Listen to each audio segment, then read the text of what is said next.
शुरू किया जाए। आप सब लोगों का स्वागत है, अभिनंदन है। कल भी हम लोगों ने जानकारी दी थी। कल महामहिम राज्यपाल महोदय ने सभी राजनीतिक दल के नेताओं के साथ बैठक आयोजित की थी और हम लोगों ने कल ही बता दिया था। उस बैठक के बाद आज के बारे में हमने कहा था कि यहाँ पर सारे जिलों के साथ हम लोग इंटरेक्ट करेंगे और सब जगह की स्थिति की जानकारी लेंगे और उन लोगों के द्वारा अपने अपने इलाकों में क्या अनुभव है और क्या और किया जाना चाहिए, ये भी, और यहाँ से भी एक गाइडलाइन। ये सारी बात हुई है, काफ़ी समय लगा है, 4 घंटा से भी ज़्यादा। और उसके बाद आप जानते हैं कि क्राइसिस मैनेजमेंट ग्रुप की मीटिंग कल भी हुई, जो कल लोगों की राय आई और बाकी जगहों से बातचीत किया।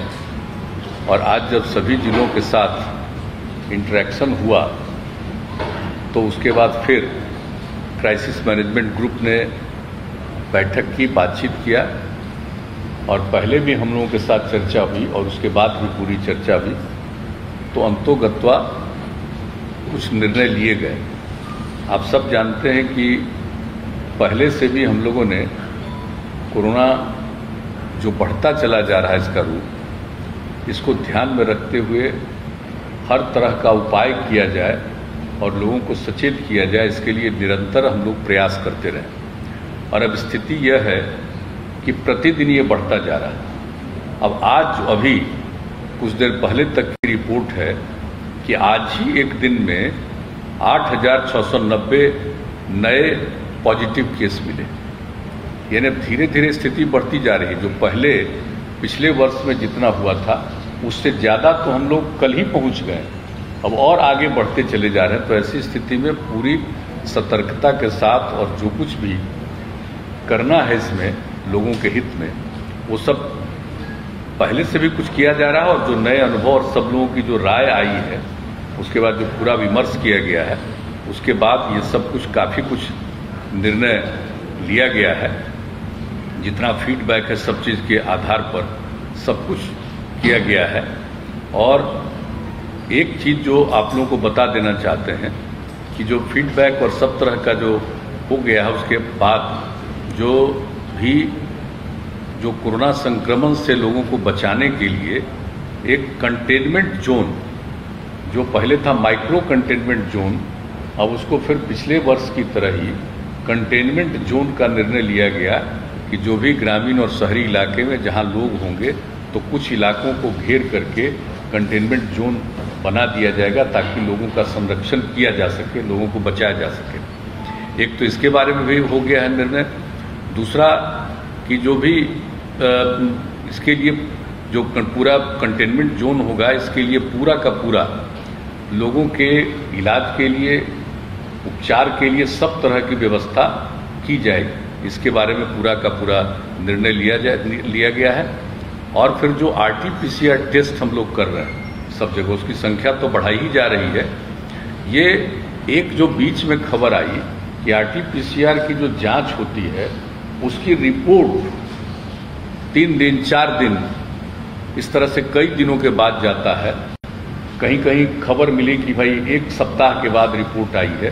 तो उन सब चीज़ों पर गौर किया गया इस बीच में जो कुछ भी रिपोर्ट मिली है कि बिल्कुल ससमय इसको प्राप्त किया जाए, जल्दी से जल्दी, और इसकी पूरी की पूरी जानकारी लोगों को दे दी जाए ताकि ससमय इलाज शुरू हो जाए।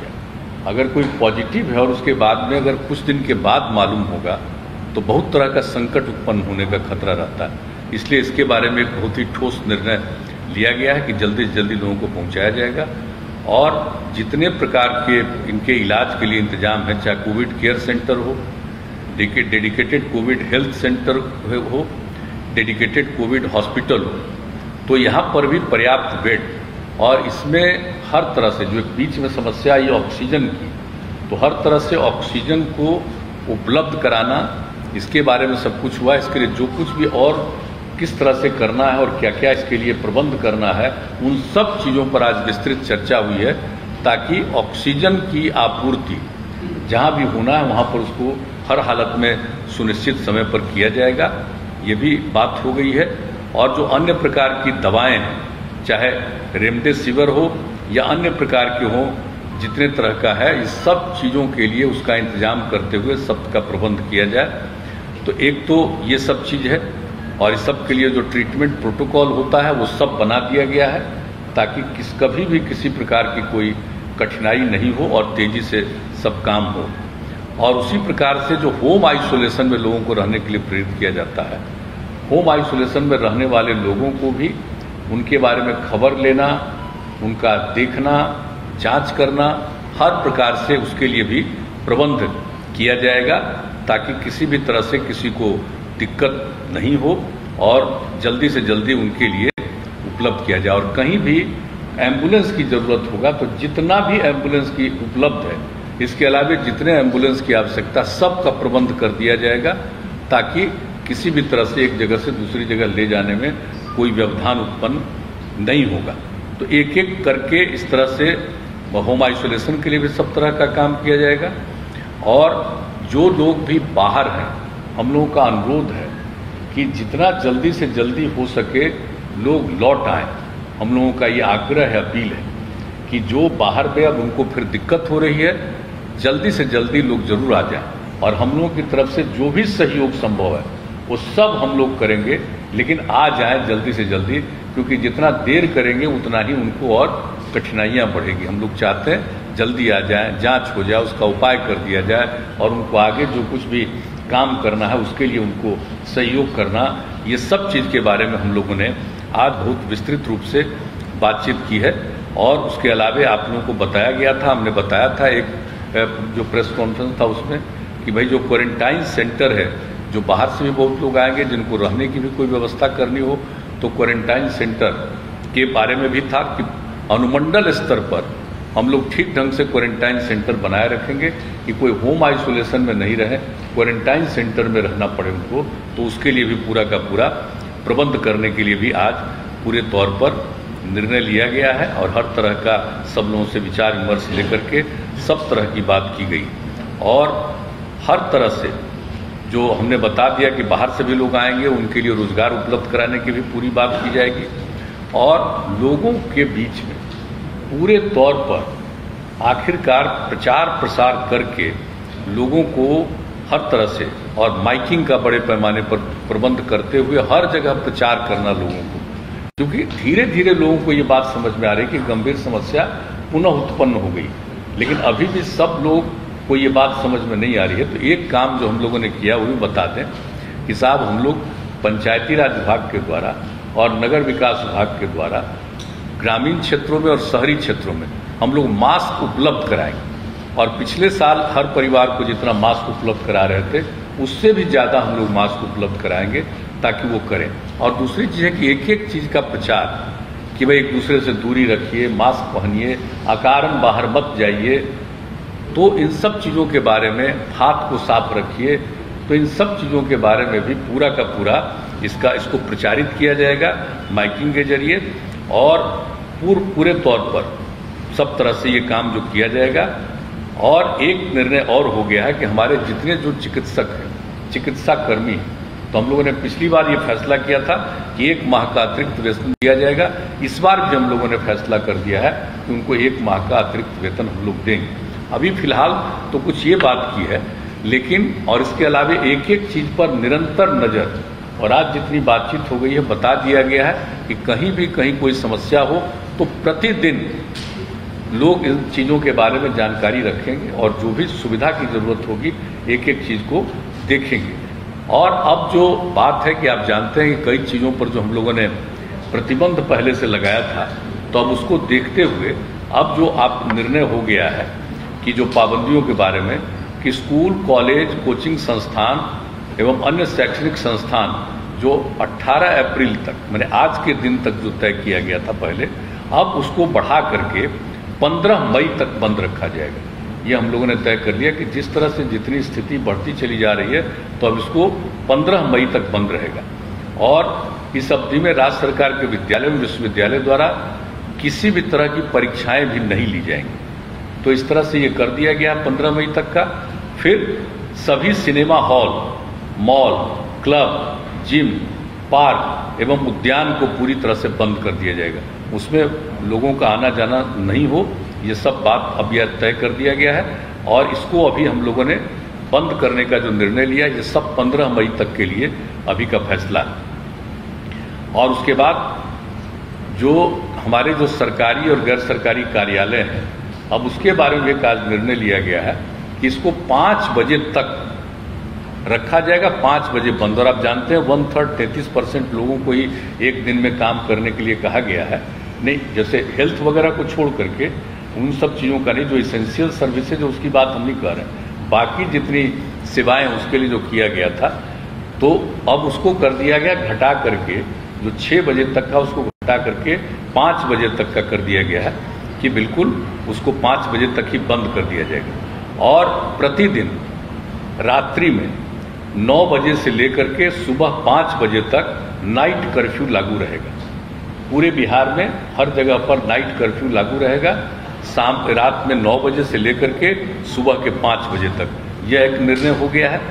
और सभी दुकानें, प्रतिष्ठान, फल एवं सब्जी दुकानें, मंडी तथा मांस एवं मछली की दुकानें अब शाम जो 7 बजे तक रखे थे खुला उन लोगों को, अब 7 बजे के बजाय 1 घंटा कम करके 6 बजे तक उसको अब खुला रहेगा। 6 बजे के बाद वो खुला नहीं रहेगा।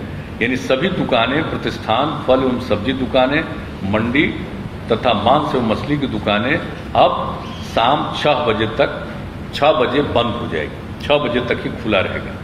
और सवेरे से जब से खोलना है खुले, यह नहीं है कि सुबह कब से खोलना है, जब से भी खोलना हो, लेकिन उनको 6 बजे तक ही रखना है, 6 बजे वो बंद हो जाएगा। और इसके बाद जो रेस्टोरेंट है, ढाबा है, भोजनालय में बैठकर खाना प्रतिबंधित रहेगा इन सब जगहों पर, लेकिन होम डिलीवरी एवं टेक अवे सर्विस का संचालन 9 बजे रात्रि तक होगा। 9 बजे रात तक वो सब लोगों के यहाँ पहुँचाना हो, कोई वहाँ से ले जाना हो, लेकिन वहाँ बैठ करके खाना नहीं।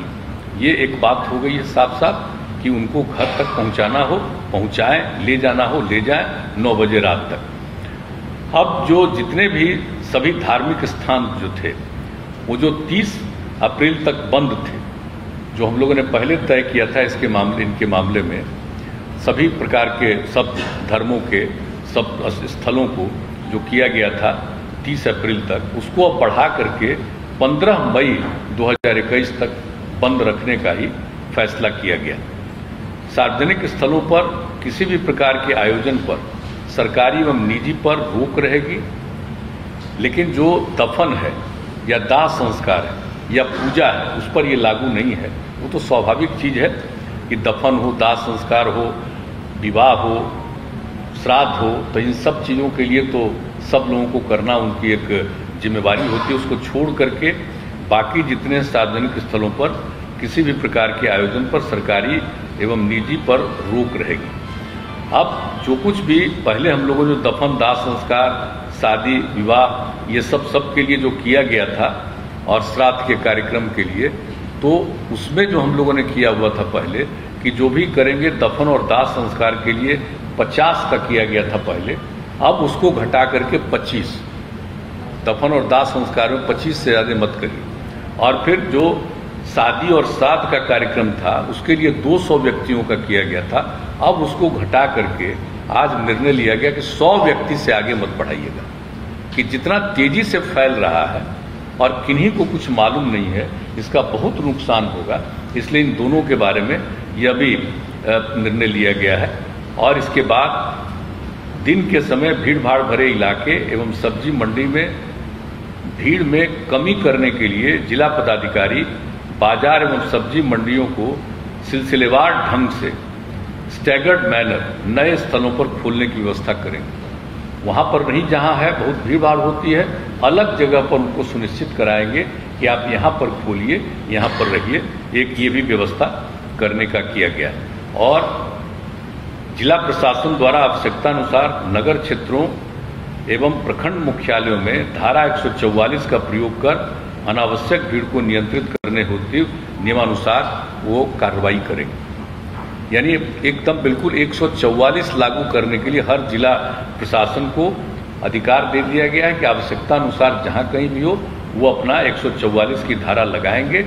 ये भी निर्णय ले लिया गया।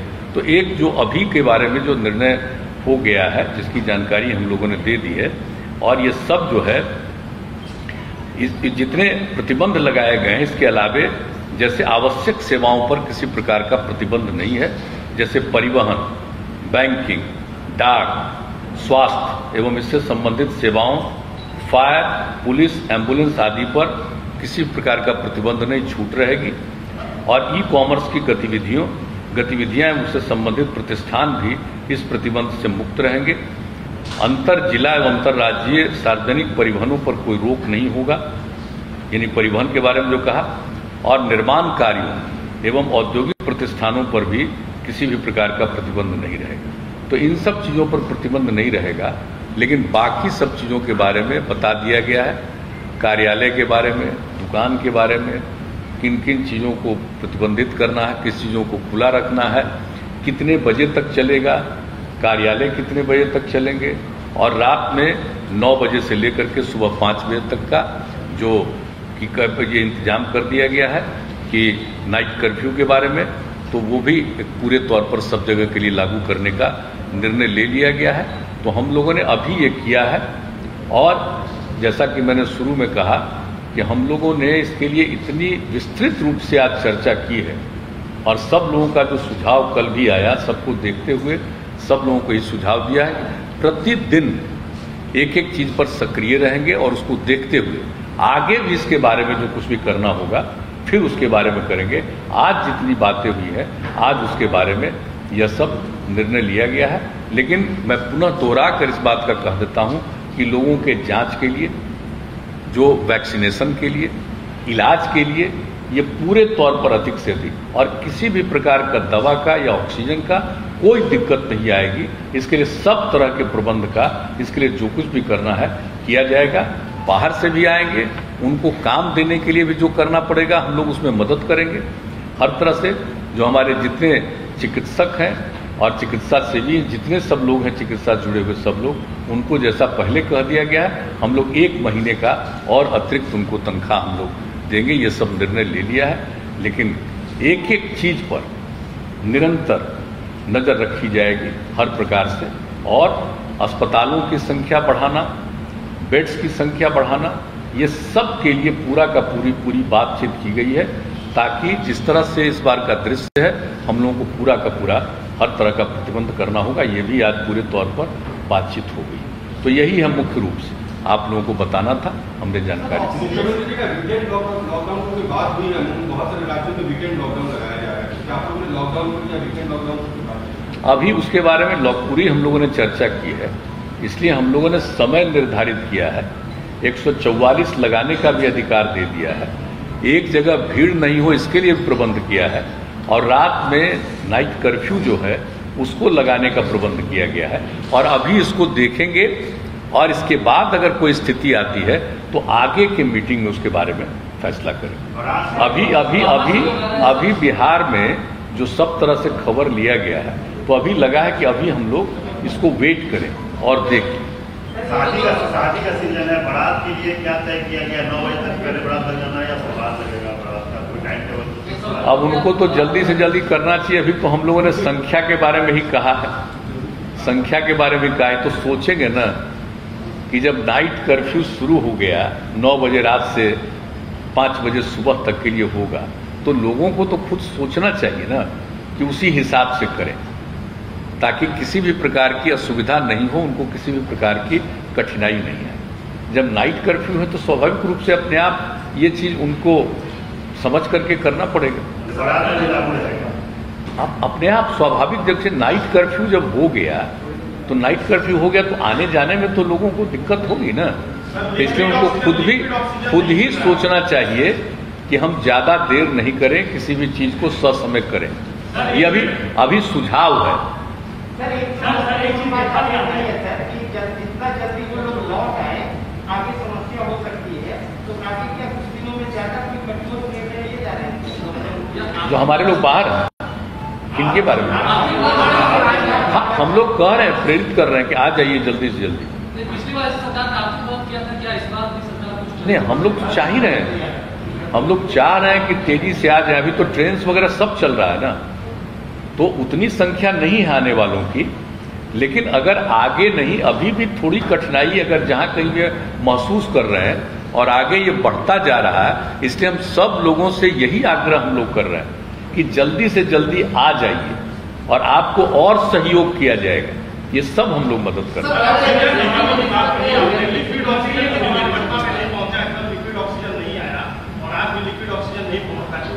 नहीं, वो हो रहा है, वो तेजी से काम हो रहा है, बहुत डिटेल चर्चा हुई है, एक एक जगह पर बात हो गई है, गवर्नमेंट ऑफ इंडिया से भी बातचीत हो गई है, हर प्रकार से दूसरे जगहों पर भी बातचीत हो गई, वो स्थिति में तत्काल सुधार आ जाए।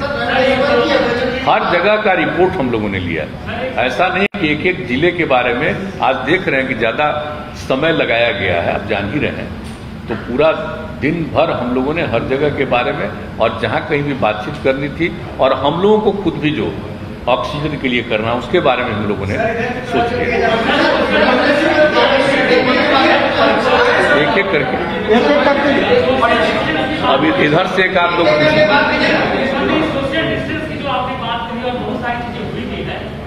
मैं देख पाया है, पत्रकार लोग मैंने देखा, ऑटो में जिस तरह से आगे पीछे पूरी तरह से बैठ रहे हैं लोग, बसों में भी जो सोशल डिस्टेंस का पालन है, वो अपने सब्जी मंडी की बात बहुत सारे नहीं आ रहे, लेकिन मैं तो देख पा रहा हूँ सब्जी मंडी में सुबह में एक साथ 10-20 लोग है, नमाज है, ये चीजें बहुत इम्पोर्टेंट है। नहीं, बात तो आप ठीक कर रहे हैं, हम लोगों ने तो सजेस्ट किया ही है, उसका तो 50% स्ट्रेंथ पर चलाने की बात करी, हम लोगों ने उसके लिए सब कुछ कहा है लोगों को कि ये तो मान करके चलना पड़ेगा। लेकिन अब लगता है कि धीरे धीरे लोगों को समझ में आएगा, और पूरा जो हम कह रहे हैं कि इसके बारे में जो अभियान चलाएंगे लोगों को जागरूक करने के लिए, तो हो सकता है उसका और असर पड़े। और हम लोग तो बता ही रहे आपको, मास्क वगैरह देने का भी प्रबंध। अस्पतालों की स्थिति में कोई सुधार होगा? हाँ, जरूर जरूर। आज सबसे विस्तृत बातचीत हुई इस पर, सबसे विस्तृत ट्रीटमेंट के लिए और हर जगह का हम लोग, मतलब अनुमंडल तक में हर प्रकार का सुधार, और जहां भी प्राइवेट हॉस्पिटल सबसे भी बातचीत कि सब लोगों के यहाँ, ताकि लोगों को सुविधा हो अधिक से अधिक। क्योंकि अब जो हम लोग ये महसूस करने लगे हैं कि हॉस्पिटल में जाने वालों की संख्या बढ़ सकती, इसलिए उसके बारे में पूरी बातचीत हुई, सबसे विस्तृत चर्चा उसी पर हुई, और उसके साथ साथ इलाज के लिए भी, और जो ट्रीटमेंट करेंगे ना, जो जगह जगह के लिए उनके ट्रेनिंग का भी प्रबंध, वो भी आज पूरी बातचीत हो गई है कि एम्स वाले, IGIMS वाले, कुछ जगह वाले लोग पूरा का पूरा उनको ट्रेनिंग भी कर देंगे, वर्चुअल मीटिंग के जरिए उनको ट्रेनिंग कर देंगे, ताकि क्या क्या करना है, कैसे कैसे करना है। तो हर जगह जो भी अस्पताल रहेगा उसमें लोगों को ट्रीटमेंट में सहूलियत हो, और सब लोगों को परीक्षाओं से लेकर जुड़ा हुआ एक सवाल है, आज की तारीख में कोविड के मरीजों के लिए सरकारी अस्पताल में कितनी जगह है और उसको बढ़ा के कितना ले जाएंगे?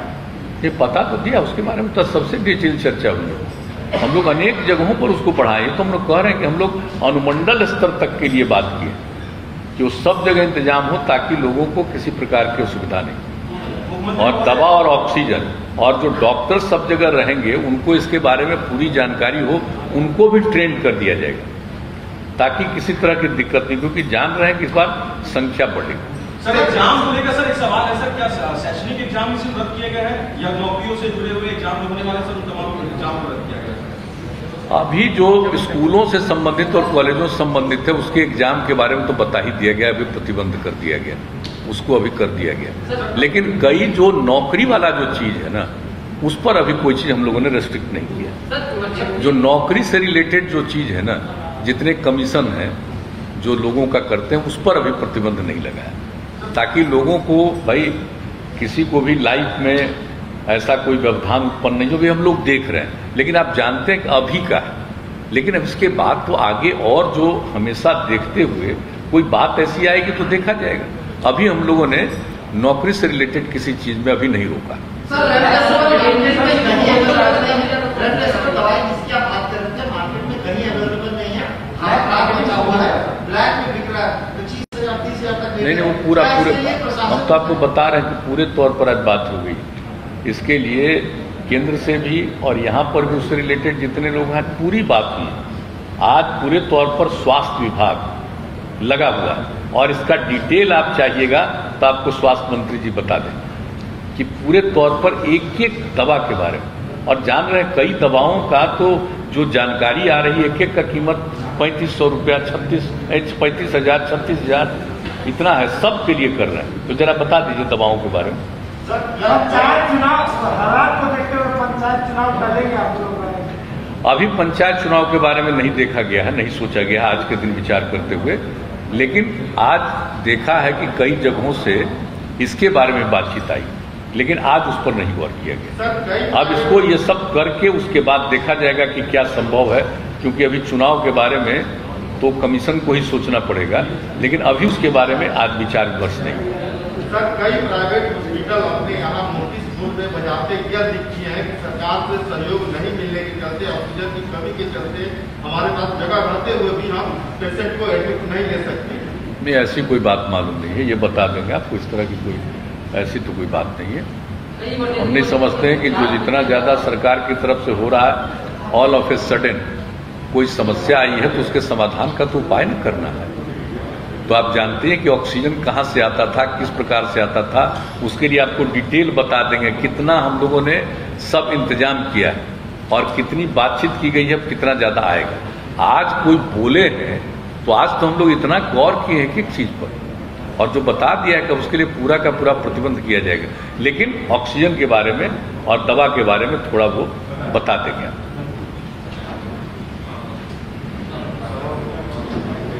राज्य में ऑक्सीजन की उपलब्धता, लिक्विड ऑक्सीजन की उपलब्धता लगातार बनी रहे, इसके लिए राज्य सरकार के स्तर पर प्रयास हुए और कल ही वरीय अधिकारियों की बैठक हुई और उसमें उद्योग विभाग के 2 अधिकारियों को बोकारो और जमशेदपुर भेजा गया है, जहां से लिक्विड ऑक्सीजन आता है, ताकि ट्रांसपोर्टेशन में कोई प्रॉब्लम नहीं हो और हमारी जो लॉरी जाए वो समय से वहाँ रिफिल हो जाए और रिफिल होकर यहाँ चली आए। कल कुछ कठिनाई आई थी, लेकिन आज उन कठिनाइयों से हम बाहर निकल गए हैं और आज जो दिन भर बातचीत हुई है उसमें पटना सहित दूसरे जिलों के लिए भी लिक्विड ऑक्सीजन और जो ट्रैक है वो मूव कर चुका है और वो सब पहुंच रहा है। और पटना में भी ऑक्सीजन बनाने का जो जनरेशन यहाँ प्लांट है, यहाँ पे भी ऑक्सीजन बनाया जा रहा है और सभी अस्पतालों को उसकी आपूर्ति की जा रही है। जहाँ तक रेमडेसिविर दवा की बात है, तो रेमडेसिविर दवा की भी आपूर्ति सुनिश्चित की जाए। इसके लिए हमारे जो ड्रग कंट्रोलर हैं वो लगातार संपर्क में हैं और माननीय मुख्यमंत्री जी के निर्देश पे यह निर्णय लिया गया है कि रेमडेसिविर दवाइयों की आपूर्ति हम लोग अपने मेडिकल कॉलेज हॉस्पिटल्स में करेंगे और उसके लिए आज सभी मेडिकल कॉलेज हॉस्पिटल से इंडेंट मंगाया गया है दोपहर तक और 5 कंपनियां उसका निर्माण करती हैं। उन 5 कंपनियों से बातचीत करके उपलब्धता के आधार पर BMSICL के द्वारा उसको इमीडिएट प्रोक्योर करने का निर्देश माननीय मुख्यमंत्री जी के द्वारा दिया गया है और वो जो कंपनियां निर्माण करती है 5 कंपनी से BMSICL के MD बात कर रहे हैं और जैसे ही उपलब्ध कंपनियों से होगा उन दवाइयों को लेकर हम सब लोग अपने मेडिकल कॉलेज हॉस्पिटल्स में भी देंगे और बाजार में जो उसके सप्लायर हैं उनके द्वारा भी जो आपूर्ति हो रही है वो होगी। आपको मालूम होगा कि रेमडेसिविर की समस्या केवल राज्य की समस्या नहीं, पूरे देश की समस्या है और आज से 2 दिन पूर्व केंद्र की सरकार ने भी रेमडेसिविर के उत्पादन को दुगना करने का निर्णय किया है। तो निश्चित रूप से रेमडेसिविर का डिमांड भी काफी बढ़ा है पूरे देश में और यह आज पूरे देश के अंदर एक समस्या उत्पन्न हुई है जिसका समाधान केंद्र की सरकार के स्तर से भी हो रहा है और यहाँ राज्य की सरकार की तरफ से भी हम लोग प्रयास करके अपने मेडिकल कॉलेज हॉस्पिटल में भी उसको उपलब्ध कराएंगे और बाजारों में भी उसकी उपलब्धता बनी रहे वो भी काम हम लोग करेंगे। सर, ये जैसे डॉक्टर से उपलब्ध हो जाएगा ऐसा नहीं, बिल्कुल नहीं मिल रहा है। जितना मांग है, डिमांड जितना है उतना सप्लाई नहीं और नेचुरल है कि यही प्रॉब्लम तो सेंट्रल गवर्नमेंट ने महसूस किया, तब उत्पादन की क्षमता को दुगना करने का निर्णय आज से 2 दिन पहले दिया, आप लोगों को मालूम होगा। तो डेफिनेटली जो सप्लाई और डिमांड के बीच अंतर है, उसके कारण थोड़ा प्रॉब्लम आया है, वो धीरे धीरे सॉर्ट आउट हो जाएगा। मानिए हॉस्पिटल है बीटा में इतना बड़ा इंफ्रास्ट्रक्चर है, लेकिन परसों में गया तो वहाँ से 6 मरीज थे, उनका कहना है कि आता ही नहीं, सब पटना जाते हैं। क्या इस प्रेशर को कम करके आप भेजेंगे? और मैं केवल ESIC हॉस्पिटल ही नहीं, आप सब लोगों के माध्यम से राज्य की जनता से अपील करता हूँ, माननीय मुख्यमंत्री जी ने भी अपील किया है कि जो हमारे पेशेंट हैं, जिनको जिस तरह के ट्रीटमेंट की आवश्यकता है, वो वैसे अस्पताल में जाएं। सभी पेशेंट्स को IGIMS और एम्स जाने की जरूरत नहीं होती। जिसको CCC में जाना है, सामान्य केयर की जरूरत है, वो कोविड केयर सेंटर पे जाएं। हमारे राज्य के सभी जिलों में कोविड केयर सेंटर बने हैं। कुछ मरीज ऐसे होते हैं जिनको ऑक्सीजन की जरूरत होती है, तो वो डेडिकेटेड कोविड हेल्थ सेंटर पे जाएं।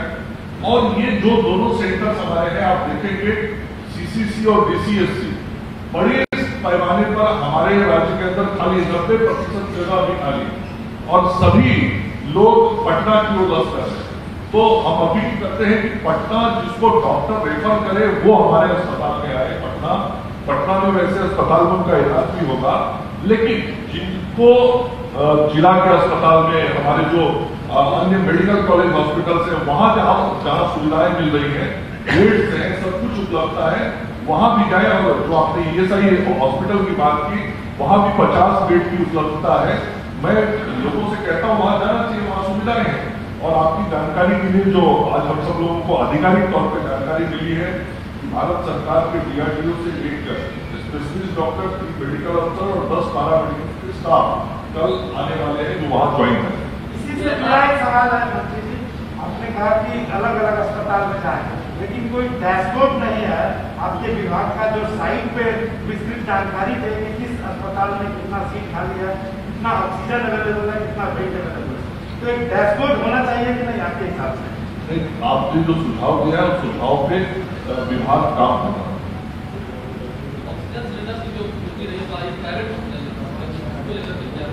बहुत स्पष्टता से बताया कि जो लिक्विड ऑक्सीजन आता है, उसी के माध्यम से हमारे जो सिलेंडर्स होते हैं, टी टाइप सिलेंडर रिफिल होते हैं। दूसरा, यहाँ पे ऑक्सीजन जनरेशन प्लांट है, जिसके माध्यम से भी हमारे ये रिफिल होते हैं। दोनों तरीके से आपूर्ति की जा रही है। कल थोड़ा सप्लाई को लेकर प्रॉब्लम हुआ था, जिसके कारण कठिनाई हम सब लोगों ने देखा है, उसको आज सॉर्ट आउट कर लिया गया है। लॉरियों की संख्या बढ़ा दी गई है, कल से 6 लॉरी काम करने लगेगा, और ये लॉरी की संख्या जब बढ़ जाएगी तो ऑटोमेटिकली सप्लाई बढ़ जाएगी। मंत्री जी, ESI अस्पताल में ही 22 कर्मचारी वहाँ संक्रमित हो गए हैं। वहाँ की टीम जो है बीटा के सौम्या चक्रवर्ती जो वो भी संक्रमित हो गई है। आपको इस बात की जानकारी है क्या? नहीं, सौम्या चक्रवर्ती जी कल शाम तक वर्किंग में थी। मेरे ऑफिस के लोगों से, मेरे PAPS से उनकी बात हो रही थी, और जो मेरे पेशेंट्स के बारे में बात करनी थी, कल रात तक तो जानकारी मुझे थी कि वो वर्किंग में थी। आज सुबह से हम सब लोग लगातार यहाँ बैठे थे। Thank you.